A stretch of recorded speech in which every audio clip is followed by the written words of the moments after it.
السلام عليكم ورحمة الله وبركاته. رغم نزوح أهالي مدينة خان يونس، أنا من ضمن نزوح خان يونس. بفضل الله وبحمد الله قدرنا نوفر تكية تانية حتى ما نتعطل عن العمل لأهالينا في قطاع غزة، نقدر نوفر لهم الوجبات اللي كنا كل يوم بيومه إحنا نوفر لهم إياها.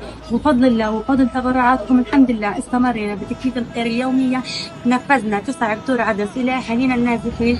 بارك الله في كل من ساهم في هذا العطاء، يتقبل منكم وجزاكم خير الجزاء.